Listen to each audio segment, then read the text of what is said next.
اعوذ باللہ من الشیطان الرجیم بسم اللہ الرحمن الرحیم رب اشرح لی صدری ویسر لی امری واحلل عقدۃ من لسانی یفقہوا قولی۔ السلام علیکم ورحمۃ اللہ وبرکاتہ۔ آج کی ہماری صورت ہے سورہ زاریات۔ سیکوینس کے حساب سے صورت نمبر 51 ہے، مکہ میں نازل ہوئی تھی۔ اس کی ٹوٹل 60 آیات ہیں اور 3 رکوع ہیں۔ مکہ میں یہ صورت اس وقت نازل ہوئی تھی جب کافر نبی صلی اللہ علیہ وآلہ وسلم کی انتہائی سخت مخالفت کر رہے تھے، اور اس صورت کا آغاز قسموں سے ہوتا ہے۔ قرآن پاک میں بہت سی ایسی صورتیں ہیں جن کا آغاز قسم سے ہوتا ہے، اور جیسے ہم عام زندگی میں قسم کھاتے ہیں کسی بات کو کنفرم یا اوتھینٹیکیٹ کرنے کے لیے، مثلاً جیسے کوئی بندہ کہتا ہے کہ میں اپنے بچے کی قسم کھاتا ہوں کہ میں نے چوری نہیں کی، تو اس طرح کی سٹیٹمنٹ میں ایک وہ چیز ہوتی ہے جس کی قسم کھائی جائے، اور ایک بات یا مقصد ہوتا ہے جس کو ثابت کرنے کے لیے قسم کھاتے ہیں۔ اور عربی میں ایسے جملے کو 2 حصوں میں تقسیم کیا جاتا ہے۔ پہلا حصہ قسم کہلاتا ہے اور دوسرا حصہ جواب قسم۔ اس سے پہلے بھی سورہ صافات میں اسی طرح کی قسموں سے آغاز ہوا تھا، اور اس کے بعد جواب قسم کے طور پر جو اہم بات بتائی گئی وہ اللہ کی وحدانیت تھی۔ اور اس صورت میں بھی 4 قسموں کے بعد جس بات کی طرف توجہ دلائی گئی وہ آخرت کی تصدیق ہے۔ صورت کے مضامین کی آیات کے حوالے سے ڈسٹریبیوشن دیکھ لیتے ہیں۔ آیت نمبر 1 سے 7 تک جزا اور سزا کو ثابت کرنے کے لیے قسمیں اور دلائل ہیں۔ آیت نمبر 8 سے 14 تک کافروں کا آخرت سے انکار اور ان کا انجام واضح کیا گیا۔ آیت نمبر 15 سے 19 تک پرہیزگاروں کے اوصاف اور اللہ کی طرف سے انعامات کا ذکر ہے۔ آیت نمبر 20 سے 23 تک نظام کائنات میں آخرت کے برحق ہونے کے دلائل پیش کیے گئے۔ آیت نمبر 24 سے 30 تک حضرت ابراہیم علیہ السلام کے مہمان اور بیٹے کی خوشخبری کا تذکرہ ہے۔ آیت نمبر 31 سے 37 تک قوم لوط پر عذاب کا بیان ہے، اور پھر آیت نمبر 38 سے 46 تک فرعون، عاد، سمود اور حضرت نوح کی قوم پر عذاب کا ذکر کیا گیا۔ آیت نمبر 47 سے 51 تک توحید، رسالت اور آخرت کے دلائل ہیں۔ آیت نمبر 52 سے 55 تک مکہ والوں کو پچھلی قوموں کے واقعات کے ذریعے عبرت دلائی گئی اور نبی صلی اللہ علیہ وآلہ وسلم کو اعراض اور نصیحت کرتے رہنے کی تاکید کی گئی۔ آیت نمبر 56 سے 60 تک جنوں اور انسانوں کی تخلیق کا مقصد بیان کیا گیا اور اللہ کی بے نیازی اور کافروں کی تباہی کا ذکر ہے۔ آئیں اب صورت کا تھوڑا سا تفصیلی جائزہ لے لیتے ہیں۔ اس صورت کی قسموں میں ہواؤں کے مختلف کاموں کی طرف اشارہ کیا گیا ہے۔ وَالزَّارِيَاتِ ذَرْوًا، زاریات کا مطلب ہوتا ہے پھیلانے والیاں، یعنی ہوائیں جو ہیں وہ چیزوں کو پھیلا دیتی ہیں، ایک جگہ سے دوسری جگہ ٹرانسپورٹ کرتی ہیں، جیسے ذرات کو اڑائے پھرتی ہیں۔ مثال کے طور پر اس میں مٹی کے ذرے ہوتے ہیں، بیج ہوتے ہیں، بیجوں کو ایک جگہ سے دوسری جگہ ٹرانسفر ہوتی ہے، جراثیم، نمی، یعنی یہ چیزوں کو ایک جگہ سے دوسری جگہ منتقل کرنے کا ذریعہ بنتی ہیں۔ اور پھر اس کے بعد اگلی آیت میں آتا ہے فَالْحَامِلَاتِ وِقْرًا۔ حاملات کا مطلب ہوتا ہے اٹھانے والی، بوجھ کو اٹھانے والی، کہ یہ بوجھ کو اٹھانے والی ہیں۔ وکرا بہت ہیوی، مطلب یہ جو بادل ہوتے ہیں جن کے اندر پانی ہوتا ہے، یہ ان بھاری بادلوں کو بھی اٹھا کے ادھر سے ادھر موو کرتی ہیں۔ جیسے کئی دفعہ ہوتا ہے نا، آسمان پر بادل چھا جاتے ہیں اور پھر اچانک تیز ہوائیں چلنے لگتی ہیں، اور وہ ہوائیں جو ہیں وہ بادلوں کو ڈسپرس کر دیتی ہیں اور پھر بادل غائب ہو جاتے ہیں، یعنی وہ ان کو کہیں اور لے جاتی ہیں۔ پھر اس کے بعد اگلی آیت ہے فَالْجَارِيَاتِ یسرا۔ جاریات یعنی وہ جاری ہو جاتی ہیں، چلنے لگتی ہیں، بہنے لگتی ہیں، یسرا آسانی کے ساتھ، کہ کبھی کبھی آہستہ آہستہ ہوا چلتی ہے، جیسے باد صبا کے طور پر۔ اس کے بعد اگلی آیت ہے فَالْمُقَسِّمَاتِ أَمْرًا، اور پھر وہ اللہ کے حکم کے مطابق ان کو ڈسٹریبیوٹ کرتی ہیں، یعنی یہ جو چیزیں بھی اڑا کر لے کر جاتی ہیں، جیسے بادل ہیں کہ بادل نے کہاں برسنا ہے، تو وہ اللہ کے حکم کے مطابق ان کی ڈسٹریبیوشن کرتی ہیں۔ مقسمات، تقسیم کرنے والیاں۔ پہلی 4 آیات میں ہواؤں کی قسمیں کھانے کے بعد جواب قسم ہے کہ یقیناً تم سے جو وعدہ کیا جا رہا ہے وہ بالکل سچا ہے۔ انما توعدون لصادق، یعنی جزا اور سزا ضرور واقع ہوگی، مطلب تمہیں اپنے اعمال کا حساب کتاب دینا ہوگا۔ اس صورت کے آغاز میں بھی وعدہ کیے گئے دن کے ذکر سے وارننگ دی گئی، اور اس کے اختتام میں بھی اسی وعدہ کیے گئے دن کو مینشن کر کے جھٹلانے والوں کی بربادی کی وعید ہے۔ اور ان قسموں کے ذریعے ایک قسم کی ہڈن وارننگ بھی ہے کہ اللہ نے جب کسی قوم کو ہلاک کرنا ہوتا ہے تو اللہ کو علیحدہ سے کوئی آرمی بھیجنے کی ضرورت نہیں پڑتی۔ وہ اسی ہوا کے ذریعے جس کو تم روز اپنے منہ پر محسوس کرتے ہو اور جس میں سانس لیتے ہو، اس کے تھرو بھی اللہ تعالیٰ عذاب دے سکتے ہیں، یعنی ہلاک کر سکتے ہیں۔ اس کے بعد آسمان کی قسم کھائی گئی، وَالسَّمَاءِ ذَاتِ الْحُبُكِ، یہ قسم ہے آسمان کی جو راستوں والا ہے، مطلب فرشتوں کے آنے جانے کے روٹس بھی ہو سکتے ہیں، یا پھر ستاروں کے راستے کہ ہر ستارہ جو ہے وہ اپنے مدار میں گردش کر رہا ہے، مطلب تمام اجرام فلکی کے لیے بھی راستے ہیں۔ اور پھر اس کے بعد یہ قسم کھانے کے بعد کہا گیا کہ تم لوگ مختلف قسم کی ڈسکشنز میں مصروف ہو، یعنی ملٹیپل ویو پوائنٹس ہیں تمہارے، ہر بندہ اپنے ذہن کے مطابق سوچتا اور بات کرتا ہے، جسے ہم محاورتاً یوں بھی کہہ سکتے ہیں کہ جتنے منہ اتنی باتیں۔ اس کے بعد اگلی آیت ہے یوفکو انہو من افک۔ یوفکو اور افک ان دونوں کا روٹ مادہ ایک ہی ہے، حمزہ فے کاف، اور اس کا مطلب ہوتا ہے ٹیڑھا ہونا، یعنی ڈیویٹ کرنا، ریالٹی کو بینڈ کرنا۔ تو یوفکو انہو من افک کا مطلب ہے کہ جو خود ٹیڑھے پن کی طرف جاتا ہے تو وہ ضرور سیدھے راستے سے بھٹک جاتا ہے۔ پھر اگلی آیت ہے قتل الخراسون۔ قتی کا لفظ جو ہے یہ اللہ تعالیٰ انتہائی غصے میں استعمال کرتے ہیں، جیسے مر جائیں، جیسے ہم اردو میں بھی کہتے ہیں نا موت پڑے، تو اس سینس میں یہ یوز ہوتا ہے۔ تو الخراسون، خراسون ایسے لوگوں کو کہتے ہیں جو اپنی طرف سے اندازے لگاتے ہیں، یعنی کسی چیز کے بارے میں خود سے کوئی ازمپشن بنا لیتے ہیں اور پھر اس پر قائم ہو جاتے ہیں، اصرار کرتے ہیں۔ الذین ہم فی غمرۃ ساہون، یعنی وہ لوگ جو اپنی غفلت میں پڑے ہوئے ہیں۔ یسألون ایان یوم الدین، اور پھر وہ کہتے ہیں کہ اچھا چلو مان بھی لیں کہ قیامت کا دن آنے والا ہے، تو پھر یہ بتاؤ کہ کب آئے گا۔ مطلب یہ لوگ حقیقت کو تسلیم کرنے کے بجائے اس کے بارے میں الٹے پلٹے سوال کر رہے تھے، تو اللہ نے بھی ان کے سوال کے جواب میں ان کا انجام واضح کر دیا کہ یوم ہم علی النار یفتنون، کہ وہ دن ہوگا جب یہ آگ پر سینکے جائیں گے۔ ذوقوا فتنتکم ھذا الذی کنتم بہ تستعجلون، تو اب عذاب چکھو اپنے اس جھٹلانے کا اور اپنی جلدی مچانے کا، یعنی یہ وہی عذاب ہے جسے تم جلدی مانگ رہے تھے۔ پھر اس کے بعد اگلی آیات میں پرہیزگاروں کے لیے جنت اور چشموں کی خوشخبری ہے اور ان کی صفات بتائی گئیں۔ انہم کانوا قبل ذالک محسنین، کہ اس سے پہلے وہ محسنین تھے، یعنی احسان کے ساتھ کام کیا کرتے تھے۔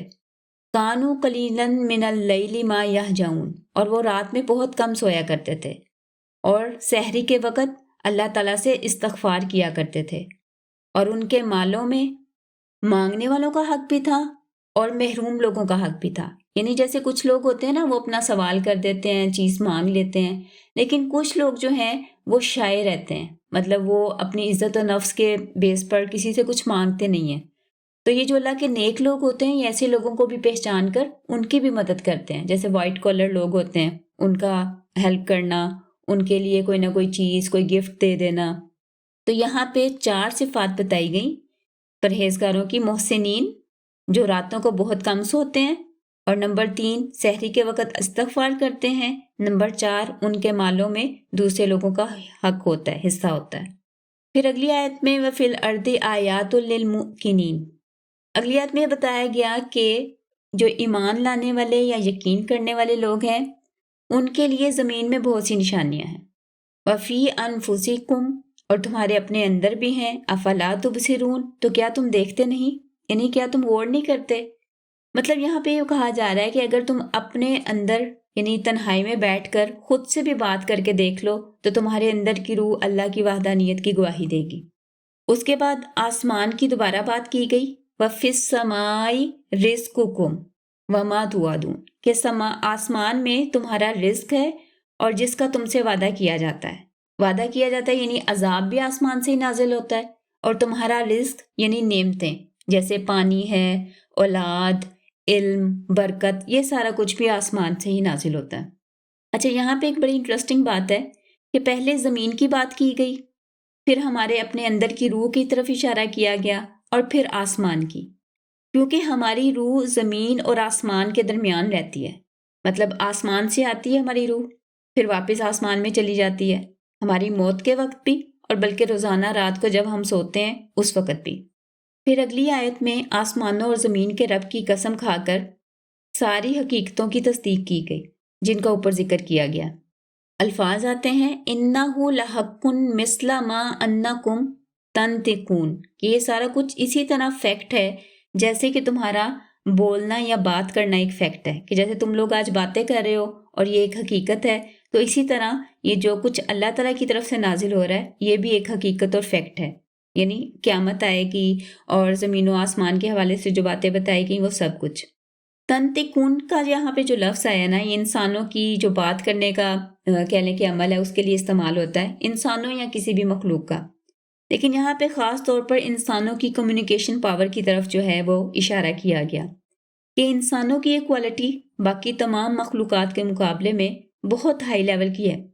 ویسے تو سارے جاندار آپس میں کنورسیٹ کرتے ہیں، لیکن ان کی بات چیت وقتی ہوتی ہے، جبکہ انسان اپنی باتیں اپنی آنے والی نسلوں کو بھی منتقل کر دیتا ہے لکھ کر، جیسے کوئی کتاب وغیرہ لکھ دیتے ہیں یا ویڈیو وغیرہ ریکارڈ کر دی، آڈیو ریکارڈ کر دی. پہلے سیڈیز وغیرہ ہوتی تھیں، USB میں ڈیٹا ٹرانسفر ہو جاتا ہے.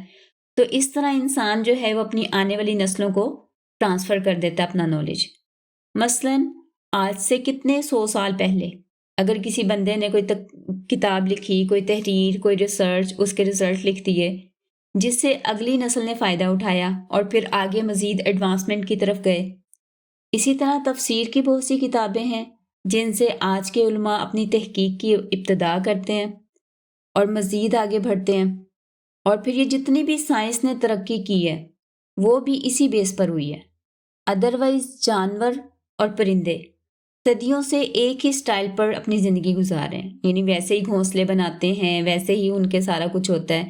جبکہ انسانوں کے صدیوں پہلے طرز رہائش اور طرز زندگی اور آج کے گھروں میں زمین و آسمان کا فرق ہے.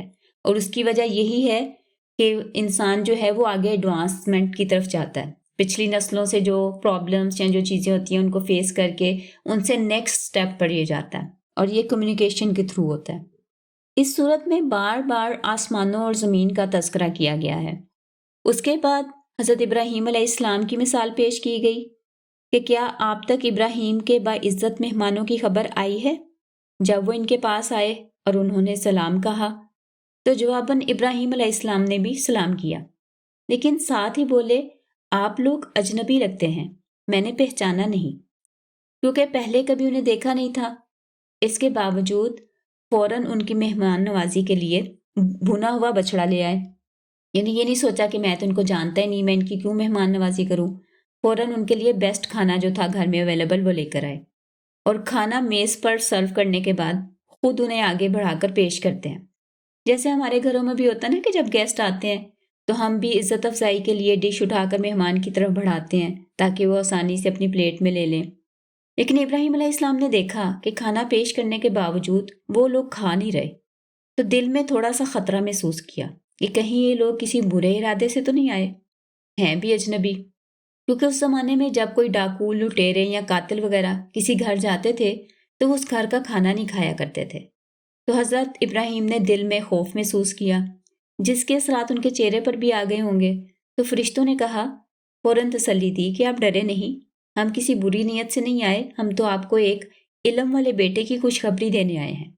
تب ان کی بیوی بھی آ گئی اور وہ حیرت سے اپنے ماتھے پر ہاتھ مار کر بولی کہ بانجھ بڑھیا اور بچہ یہ کیسے ہوگا؟ تو فرشتوں نے جواب دیا، ایسا ہی ہوگا، آپ کے رب نے کہا ہے، یعنی اللہ کا فیصلہ ہے، اور بے شک وہ بہت حکمت والا اور سب کچھ جاننے والا ہے. اب یہاں بھی ان آیات میں ایک بہت اہم بات ہے کہ ابراہیم علیہ السلام کی بیوی کوئی رسول یا نبی نہیں تھی، پھر بھی اللہ نے فرشتوں سے بات یعنی انہیں کلام کرنے کی فضیلت عطا فرمائی. جب ابراہیم علیہ السلام کو پتہ چلا کہ یہ اللہ کے بھیجے ہوئے فرشتے ہیں تو انہوں نے فرشتوں سے ان کے نزول کا مقصد پوچھا، کیونکہ ابراہیم علیہ السلام کو آئیڈیا تھا کہ فرشتے یوں ہی نازل نہیں ہوا کرتے، ضرور کوئی اور مشن بھی ہوگا۔ تب فرشتوں نے وضاحت کی کہ ہمیں ایک گناہ گار قوم کی طرف بھیجا گیا ہے تاکہ ہم ان پر مٹی کے پکے ہوئے پتھر برسائیں، یعنی ان پر عذاب نازل کریں، اور ان پتھروں پر تمام حد سے نکلنے والے لوگوں کے نام لکھے ہوئے ہیں، اور ہم اس بستی میں سے ایمان والوں کو نکال لیں گے، اور وہاں ایک گھر کے علاوہ کوئی فرمانبردار نہیں تھا، اور اس ہلاکت میں بعد میں آنے والے لوگوں کے لیے ایک نشانی ہے جو دردناک عذاب سے ڈرتے ہیں۔ اس کے بعد حضرت موسیٰ علیہ السلام کا تذکرہ ہے جنہیں فرعون کی طرف بھیجا گیا، لیکن اس نے بھی جھٹلایا اور منہ پھیر لیا اور انہیں جادوگر دیوانہ کہا، پس ہم نے اسے اور اس کے لشکر کو پانی میں پھینک دیا، اس حال میں کہ وہ ملامت زدہ رہا۔ پھر قوم عاد کی ہوا کے ذریعے تباہی کا ذکر ہے اور سمود کی ہلاکت چنگاڑ سے ہونے کا بتایا گیا۔ ساتھ ہی قوم نوح کو بھی مینشن کیا گیا کہ وہ بھی نافرمان لوگ تھے۔ یعنی ان ساری مثالوں کے ذریعے مکہ والوں کو عبرت دی جا رہی ہے کہ جھٹلانے والوں کا کیسا انجام ہوتا رہا۔ اگلی آیات میں دوبارہ آسمان اور زمین کی تخلیق کا ذکر ہے اور یہ حقیقت واضح کی گئی کہ ہم نے ہر چیز کو جوڑے کی شکل میں پیدا کیا، مثلا زمین اور آسمان جوڑا ہے، دن رات، مرد عورت، اور اسی طرح دنیا اور آخرت، تاکہ لوگ اس بارے میں غور کریں اور ایمان لے آئیں۔ پھر آیت نمبر 50 میں بہت ہی زبردست الٹیمیٹم دیا گیا، فَفِرُّوا إِلَى اللَّهِ، کہ اللہ کی طرف دوڑو۔ جیسے اردو میں ہم فرار ہونے کا لفظ استعمال کرتے ہیں، یعنی ہنگامی صورتحال میں جلدی بھاگنا، تو یہاں پہ بتایا جا رہا ہے کہ اللہ کی طرف جانے میں جلدی کرو، پتہ نہیں کتنا وقت ہے، کب موت آ جائے۔ اس کے بعد شرک کی مذمت ہے اور رسول صلی اللہ علیہ وآلہ وسلم کو تسلی دی گئی کہ جیسے یہ قریش کے لوگ آپ کو جھٹلا رہے ہیں اور قرآن کو جادو قرار دے رہے ہیں، ان سے پہلے لوگوں نے بھی رسولوں پر ایسے ہی الزامات لگائے تھے۔ شاید یہ منکر ایک دوسرے کو اسی بات کی وصیت کر کے جاتے ہیں، بلکہ اصل میں یہ سرکش لوگ ہیں۔ بس آپ صلی اللہ علیہ وآلہ وسلم انہیں اگنور کریں، آپ پر کوئی ملامت نہیں، آپ صرف نصیحت کرتے جائیں کیونکہ یہ ایمان والوں کے لیے فائدہ مند ثابت ہوتی ہے۔ اور اگلی آیات میں انسانوں اور جنوں کی تخلیق کا مقصد واضح کیا گیا اور اللہ کی صفات بیان کی گئی کہ اللہ رزاق ہے۔ رزاق جو ہے بیسیکلی یہ مبالغے کا صیغہ ہے، یعنی بار بار رزق دینے والا، بہت زیادہ رزق دینے والا۔ اور پھر آگے الفاظ آتے ہیں ذو القوۃ المتین، یعنی بہت زیادہ طاقت والا اور بہت متین۔ اور اختتام میں کافروں کے لیے ایک ایسے دن جس کا ان سے وعدہ کیا جاتا ہے، اس کی بربادی کی وعید ہے۔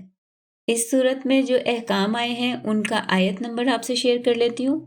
آیت نمبر 50 میں ایک حکم ہے فَفِرُّوا إِلَى اللَّهِ، پس اللہ کی طرف دوڑو، یعنی اللہ کی طرف جانے میں جلدی کرو، اللہ تعالیٰ کے احکامات قبول کرنے میں جلدی کرو، پتہ نہیں کتنا وقت ہے، کب موت آ جائے۔